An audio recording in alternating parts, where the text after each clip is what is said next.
이게 갑상선, 여기가 다 여성 호르몬 검사예요. 근데 왜 지금 생리를 안 하는지 그런 걸 호르몬적으로 뭐 이제 얼만큼 여성 호르몬 그런 거 이거는 검사하는 별개인 거죠? 것 같고, 갑상선 호르몬은 이제 우리 몸을 일정하게 유지하는 역할을 하거든요. 그래서 이 수치가 조금 변동돼도 알겠어요. 네, 그리고 이거는 여성 호르몬 수치 말 그대로 생리에 영향이 좀 가가지고 생리 볼 수 있을 때 많이 확인하세요.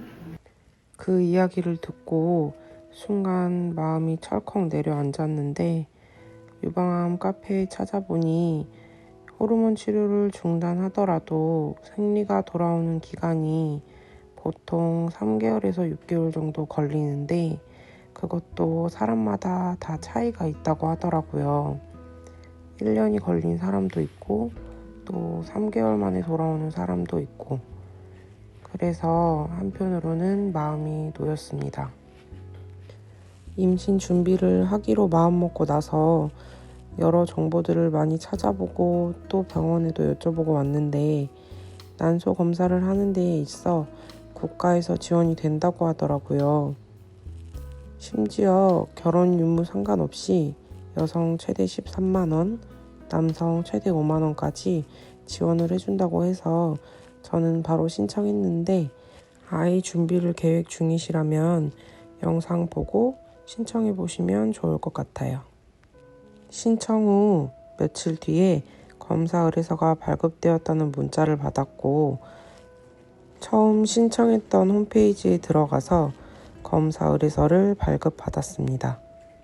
검사 의뢰서를 보니 발급일로부터 3개월의 유효기간이 있고, 검사일로부터 1개월 이내의 비용 청구를 보건소 방문 또는 온라인으로 할 수 있다고 명시되어 있어요.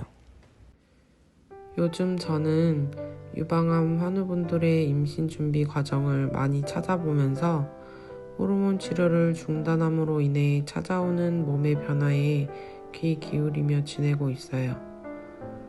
4년 전 유방암 판정을 받은 이후 수술, 항암, 방사선, 그리고 호르몬 치료까지 4년이라는 긴 시간 동안 계속 치료를 해왔기 때문에 현재 호르몬 약을 중단하면서 아무런 약물을 사용하지 않고 지낸 게 너무 오랜만이라 한편으로는 홀가분하면서도 한편으로는 걱정이 되는 것도 사실이에요.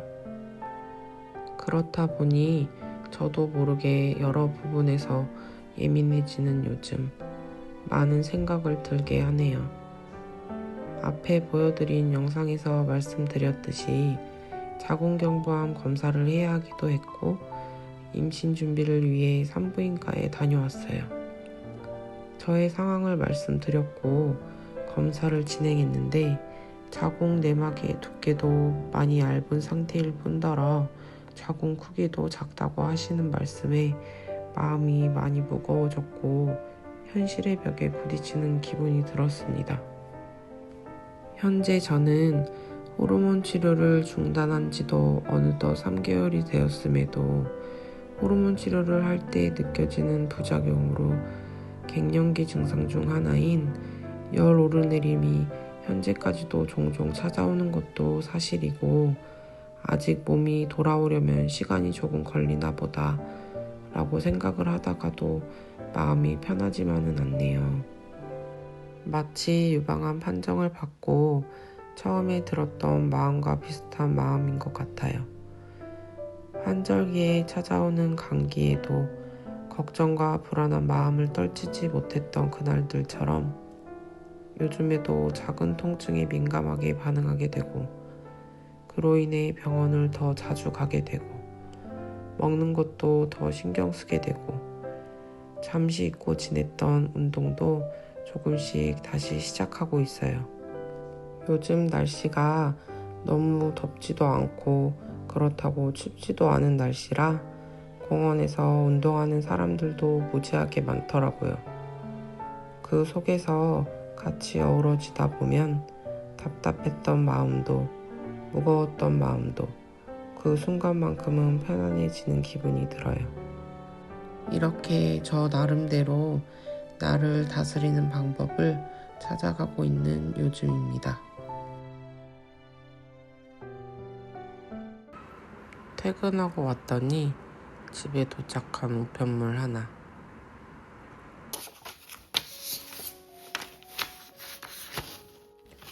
암 산정 특례 적용기간 종료 안내.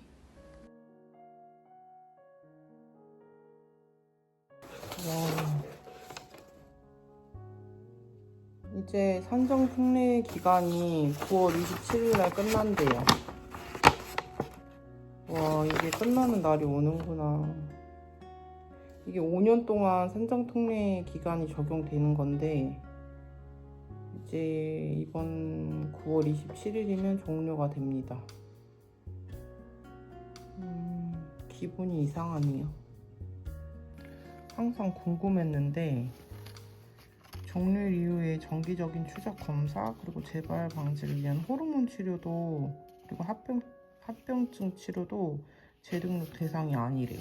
그러니까 이제 호르몬 치료 남은 것도 이제 이 중증 산정특례 적용이 안 되고 그냥 사비로 해야 된다는 말입니다. 9월 27일에 끝납니다, 여러분. 또 다른 날 도착한 반가운 손님. 보통 사람마다 피로감이 쌓일 때 나타나는 증상이 다르잖아요. 저는 몸이 피곤할 때 눈에 압이 몰리는 느낌이 들면서 눈이 뻑뻑해지는 편이라 안약을 필수로 챙겨 다니는 편인데 최근 여러모로 스트레스를 많이 받아서인지 눈의 피로로 너무 힘들어서 찾아보니 찜질팩을 해주면 안구 건조에도 좋고 눈에도 좋다고 해서 주문해봤어요. 사용 방법은 전자레인지에 찜질팩을 넣고 1분 정도 가열했을 때 사용하기 딱 좋은데 저는 보통 자기 전에 하고 자는 편인데 아침에 눈이 훨씬 편하고 좋아서 너무 잘 사용하고 있어요. 참고로 눈에 피로가 많이 쌓이는 분이나 안구 건조증이 있는 분이라면 한번 사용해 보셔도 좋을 것 같아요. 사람은 살아가면서 다 각자의 힘든 일에 부딪히고 싸우며 그렇게 살아갑니다. 그 속에서 많은 걸 느끼고 또 배우고 그러다 보면 힘든 시간들을 웃으며 이야기할 수 있는 날이 또 오게 되죠. 마치 4년 전 유방암 판정을 받던 날의 이야기를 그때만큼은 믿을 수 없는 믿고 싶지 않는 일이었다면 4년이 지난 지금은 그땐 그랬지 라며 이야기할 수 있는 날이 온 것처럼 말이에요. 현재 호르몬 치료를 중단하면서 느끼는 이 불안함과 걱정 그리고 여러 감정들도 시간이 지나 돌이켜보면 그땐 그랬지 라고 이야기할 수 있는 날이 올 거라고 생각합니다. 그러니 우리 조금만 내려놓고 편안한 마음으로 잘 될 거야 라고 생각하기로 해요. 그치지 않는 비는 없다. 우리 모두에게 좋은 일이 가득하기를.